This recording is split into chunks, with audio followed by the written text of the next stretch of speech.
Assalamualaikum warahmatullahi wabarakatuh. Perkenalkan, nama saya Fatur Rahman Arishani Febrian, NIM 2041070. Di sini saya akan mempresentasikan tentang metode Fajri Sugeno.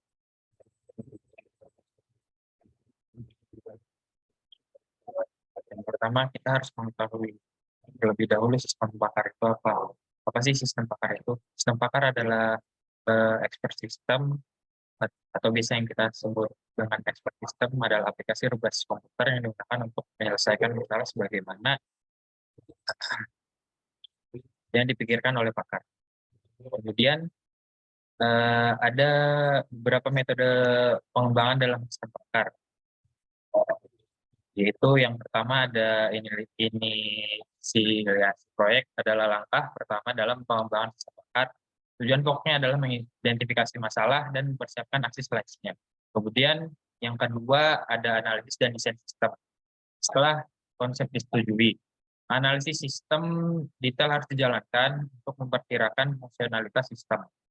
Yang ketiga ada prototyping cepat dan prototyping demonstrasi. Di mana proses prototyping sebenarnya bukan suatu fase, tetapi lebih merupakan siklus fase karena cara pengetahuan didapatkan dan digabungkan dalam sistem pakar. Kemudian yang keempat ada pengembangan sistem. Setelah prototipe inisiatif siap dan manajemen puas, pengembangan sistem dimulai. Rencana selanjutnya harus dibuat.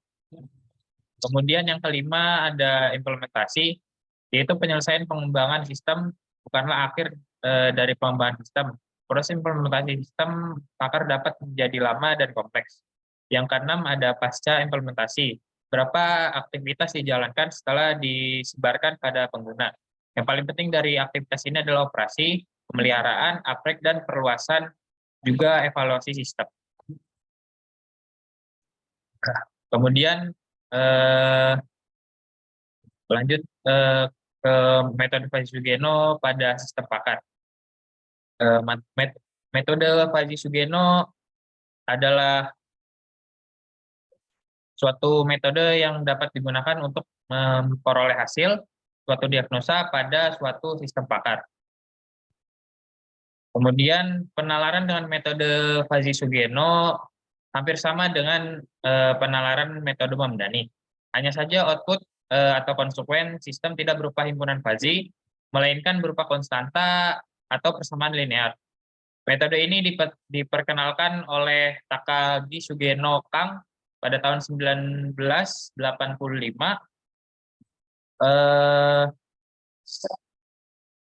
sehingga sering juga dinamakan dengan metode TSK. Metode TSK terdiri dari dua jenis, yaitu model Fajri Sugeno orde 0. Secara umum, bentuk model Fajri Sugeno orde 0 adalah sebagai berikut. Dengan AI adalah himpunan Fajri ke I sebagai anteseden dan K adalah suatu konstanta tegas sebagai konsekuen. Kemudian yang kedua ada model Fajri Sugeno orde 1. Secara umum bentuk model Fajri Sugeno orde 1 adalah sebagai berikut, dan A1 adalah himpunan Fajri ke I sebagai anteseden, dan PI adalah suatu konstanta atau tegas ke I, dan Q juga merupakan konstanta dalam konsekuen. Kemudian berikut tahapan-tahapan yang digunakan dalam metode Fajri Sugeno, yaitu yang pertama ada pembentukan himpunan Fajri. Tahapan ini yaitu untuk mengubah variabel numerik atau non-Fajri berupa bobot nilai, batas interval, minimum, dan maksimum dari gejala yang dipilih menjadi variabel linguistik atau variabel Fajri. Dengan rumus fusifikasi sehingga didapatkan nilai Fajri. Rumusnya adalah sebagai berikut. Yang kedua ada aplikasi fungsi implikasi.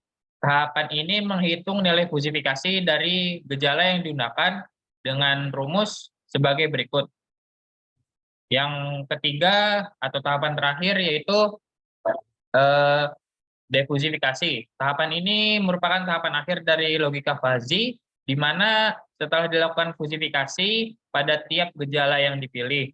Kemudian dari gejala-gejala tersebut diproses berdasarkan aturan dari fungsi implikasi yang telah dibuat sehingga didapatkan hasil diagnosa.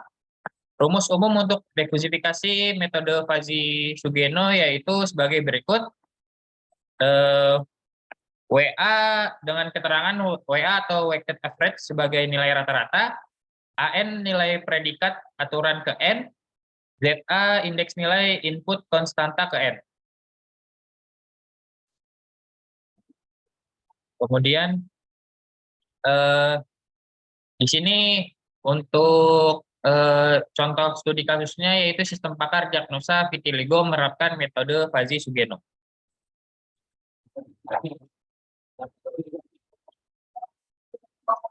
Vitiligo adalah suatu penyakit yang dapat menyebabkan warna kulit memudar dan tergolong penyakit yang berlangsung secara jangka panjang atau kronis dan diperkirakan menimpa 1 dari 100 orang. Dalam mengatasi permasalahan terhadap diagnosa vitiligo yang telah dijelaskan, perancangan sebuah sistem pakar atau expert system dengan harapan dapat memberikan informasi akurat terhadap diagnosa vitiligo. Pada sistem pakar atau expert system yang dirancang, melakukan penerapan metode Fasi-Sugeno yang merupakan salah satu metode sistem pakar yang dapat digunakan untuk memperoleh hasil suatu diagnosa.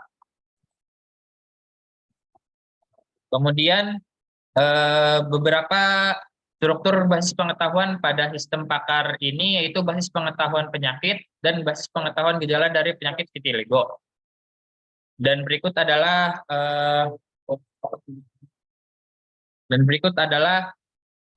basis pengetahuan gejala-gejala vitiligo dan nilai pakar. Yang dengan kode variabel 1, gejalanya yaitu hilangnya warna kulit secara merata di area tubuh tertentu. Kode variabel 2 dengan gejala munculnya beban secara dini di rambut, bulu, mata, alis, atau janggut. Kemudian kode variabel 3 hilangnya warna pada jaringan yang melapisi selaput lendir, dalam mulut, dan hidung. Kemudian kode variabel 4 hilangnya atau berubahnya warna pada lapisan bola mata atau retina. Tampilan hasil diagnosa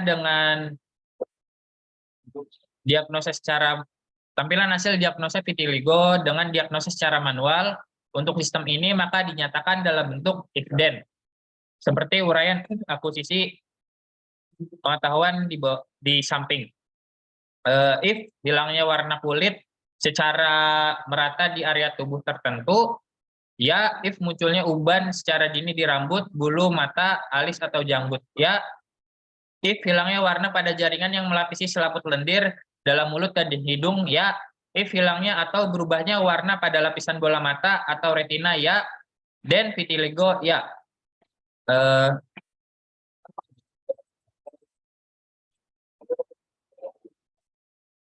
Pada penerapan metode Fasi-Sugeno dilakukan untuk tahap-tahap perhitungan dalam menyelesaikan masalah pada proses mendiagnosa penyakit vitiligo.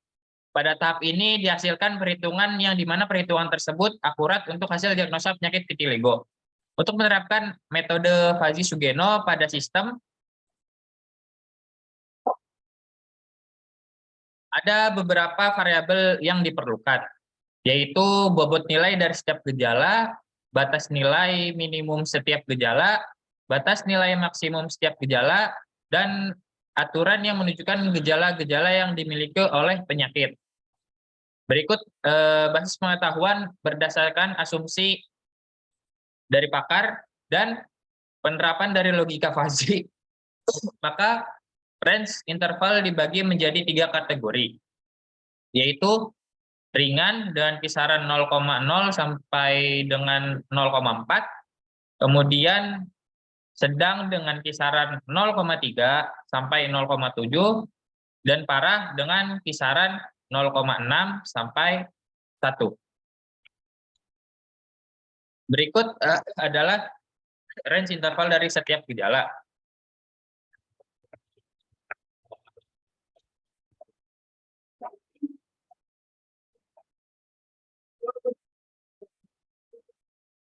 Kemudian berikut adalah kategori beserta bobot interval setiap gejala berdasarkan bobot nilai interval yang didapatkan dari pengalaman pakar. dengan kode variabel 1 gejala yaitu hilangnya warna kulit secara merata di area tubuh tertentu. Kemudian dengan kategori ringan, bobotnya itu 0,15, intervalnya 0,0 sampai 0,4.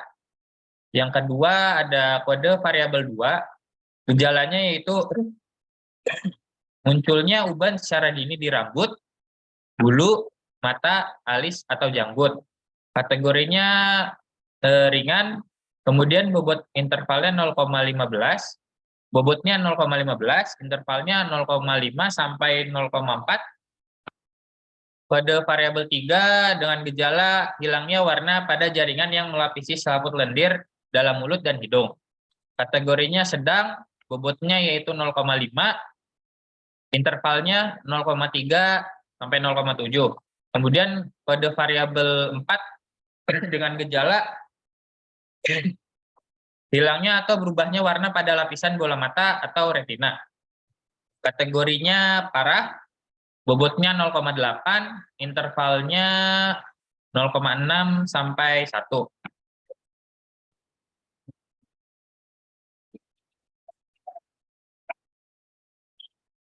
Kemudian pada contoh, sistem menampilkan pilihan gejala yang kemungkinan dialami oleh pasien. Kemudian pasien memilih gejala yang dialami adalah gejala variabel 1, gejala variabel 2, dan gejala variabel 3. Berikut proses penyelesaian mendiagnosa penyakit vitiligo yang dialami pasien berdasarkan gejala yang dipilih pada sistem menggunakan metode Fujii-Sugeno. Yang pertama yaitu menghitung proses fusifikasi. Perhitungan pertama dilakukan pada kategori ringan dengan interval 0,0 sampai 0,4. Rumusan yang masuk di sini yaitu gabungan dari jumlah nilai interval dibagi dengan total nilai interval, yaitu 0,0 ditambah 0,1 ditambah 0,2 ditambah 0,4 dibagi dengan 5. Angka ini didapatkan yaitu dari interval pada kategori ringan.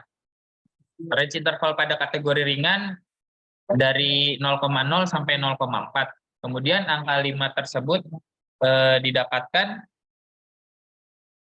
dari total nilai yang ada di interval dari 0,1, 0,2, 0,0, 0,0, 0,1, 0,2, 0,3, 0,4. Itu ada 5 nilai. Kemudian dihasilkan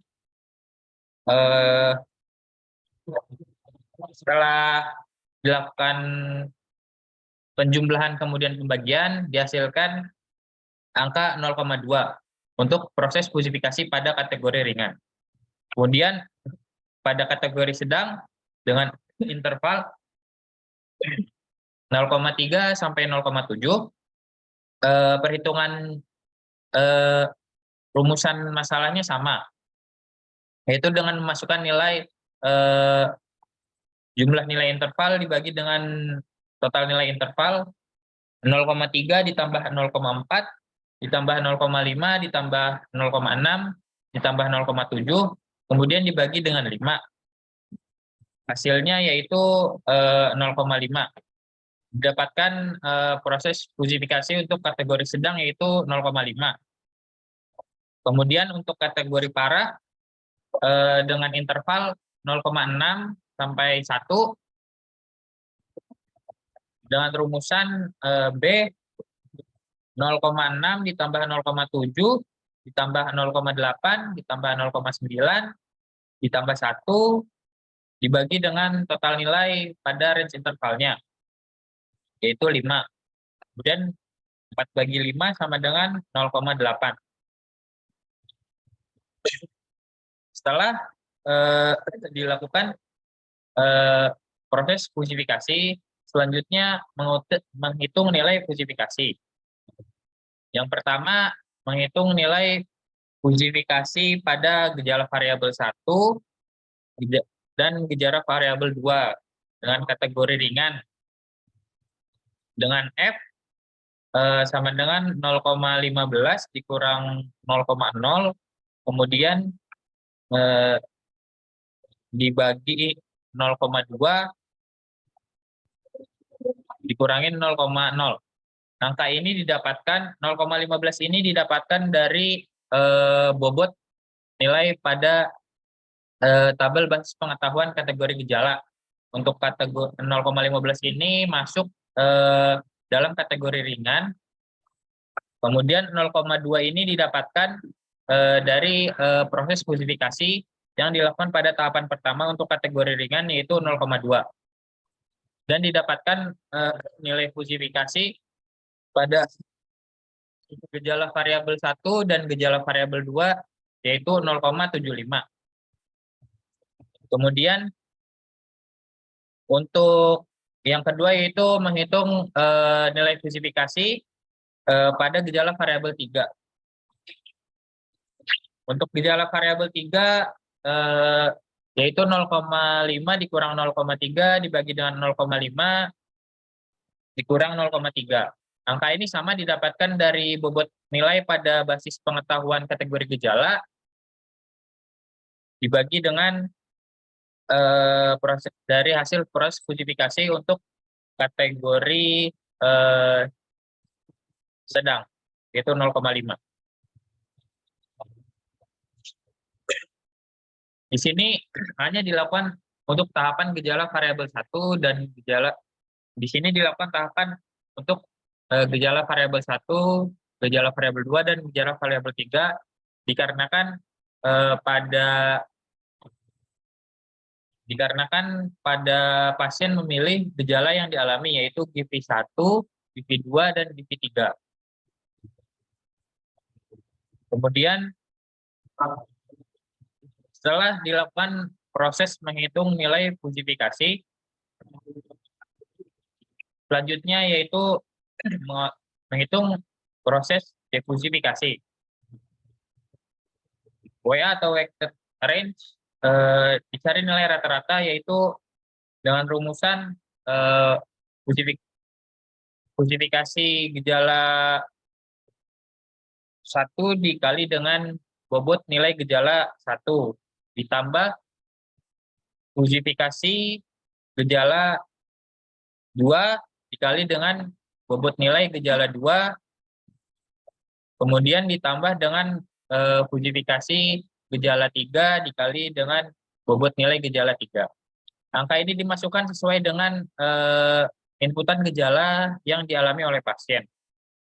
Lalu dapatkan angka untuk FG01 yaitu 0,75 dikalikan 0,15 ditambah 0,75 dikali 0,15 ditambah 1 dikali 0,5, kemudian dilakukan pembagian 0,75 ditambah 0,75 ditambah 1. Angka ini didapatkan dengan dimasukkannya fusifikasi ditambah nilai fusifikasi dari masing-masing gejala yang dipilih oleh pasien. Kemudian setelah dilakukan perhitungan didapatkan angka 0,1125, lalu ditambahkan dengan 0,1125 ditambah 0,5, kemudian dibagi 2,5. Setelah dilakukan perhitungan pada 0,1125 ditambah dengan 0,1125 dan ditambah 0,5, kemudian didapatkan angka 0,725. Lalu dilakukan pembagian dengan 2,5. Angka ini didapatkan dari hasil perhitungan pada baris berikut. Kemudian didapatkan 0,29. Kemudian dan didapatkan tingkat keparahan penyakit yaitu 0,29 dikalikan dengan 100% dan didapatkan angka 29%. Maka berdasarkan perhitungan tersebut dapat disimpulkan bahwa hasil defusifikasi hasil diagnosa yaitu menderita penyakit vitiligo dengan tingkat keparahan 29% masuk dalam kategori sedang. Kenapa dimasukkan dalam kategori sedang? Karena sesuai dengan range interval yang telah ditentukan. Kemudian dapat disimpulkan dari hasil penelitian yang telah dilakukan,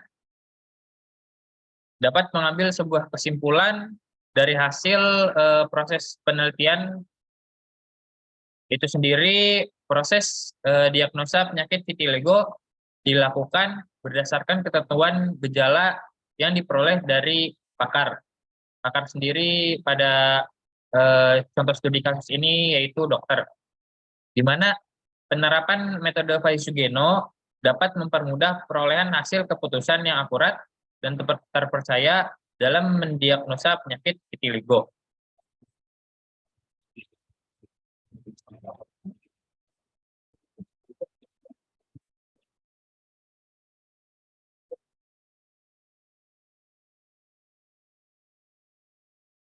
Rumus-rumus yang dilakukan pada studi kasus tersebut didapatkan berdasarkan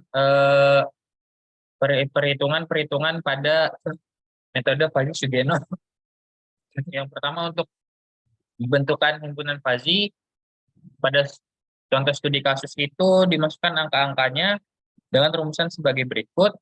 Kemudian dilakukan aplikasi fungsi implikasi atau menghitung nilai fusifikasi, dilakukan rumusan sebagai berikut. Kemudian setelah mendapatkan nilai defusifikasi, kemudian setelah mendapatkan nilai fusifikasi, dilakukan proses defusifikasi dengan rumusan sebagai berikut, dan dimasukkan dalam angka pada studi kasus tersebut, dan didapatkan nilai 29% untuk kategori sedang. Kekurangan pada studi kasus ini yaitu keterbatasan pada penentuan gejala-gejala yang dialami oleh pasien, karena penentuan basis pengetahuan gejala pada tabel itu dimasukkan sampai dengan 4 kali. Sedangkan untuk perhitungan pada contoh studi kasus ini yaitu hanya dimasukkan 3. Kemudian untuk penentuan range intervalnya sendiri, penggambaran range intervalnya kurang valid dikarenakan dari kategori ringan, sedang, sampai dengan parah itu sejajar. Seharusnya pada studi kasus ini untuk ringan itu dilakukan penggambaran range intervalnya tidak sejajar. Misalnya dari ringan itu dari bawah, kemudian sedang itu agak naik sedikit, kemudian parah itu lebih tinggi daripada sedang dan ringan.